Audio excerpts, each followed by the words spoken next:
Both support and condemnation after the US and the UK launched joint airstrikes on Houthi rebel targets in Yemen. Now, Hamas and the Iran-backed rebel group have vowed to retaliate. The pre-dawn attacks on the capital, Sanaa, and 4 other regions add to escalating fears of a wider war in the Middle East.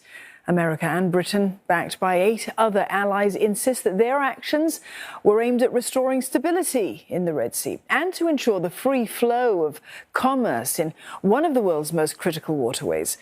The US Central Command says that the joint attacks are not in association with Operation Prosperity Guardian. That's a defensive coalition of at least 20 countries operating in the Red Sea, Bab al-Mandeb Strait and the Gulf of Aden.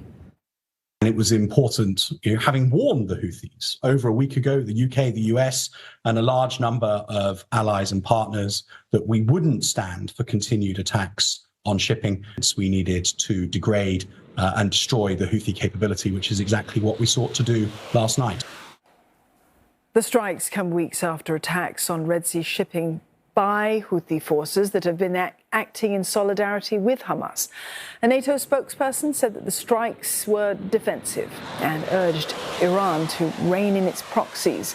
China, on the other hand, called for all sides to prevent the conflict from expanding, while the Kremlin claims that the strikes were illegal under international law and has called for an urgent meeting of the UN Security Council to discuss the attack.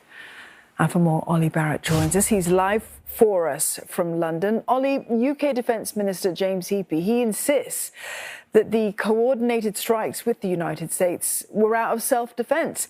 Is Britain not concerned at all here that this move could perhaps even add more fuel to the fire that we're seeing in the region? Dawn, I think that will have been taken into account by the British and the Americans as they worked out the risk balance here. Clearly, London and Washington have decided that the risk of retaliations in various potential forms was outweighed by the need, in their view, to intervene to try and make it safer for that international shipping route when it comes to the shipping itself, but also international personnel in the maritime sector.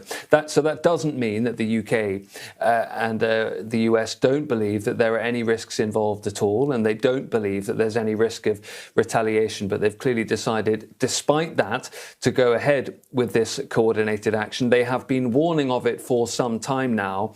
The US and UK have had military assets in the region that they hoped would act as a deterrent against these attacks by Houthi rebels on shipping using the Red Sea route, but obviously have got to this point and realised that the deterrent simply wasn't working, that in their view it was time to take that calculated gamble and move ahead with these coordinated airstrikes.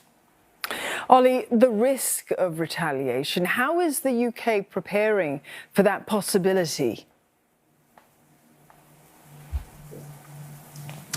Well, the UK will be looking in all sorts of directions here. They will be keeping a very close eye in the coming days. In the next few days is how the UK's Armed Forces Minister described it, on whether the Houthi rebels in Yemen are still able to try and launch attacks on shipping in that Red Sea route. The UK clearly hopes, I think rather than expects, that the airstrikes carried out by the US and the UK will have significantly downgraded the Houthi rebels' ability to launch attacks like these going forward. But there's not necessarily the case. And as I say, UK intelligence will be keeping a very close eye on that in the coming days to work out whether further airstrikes might be considered necessary.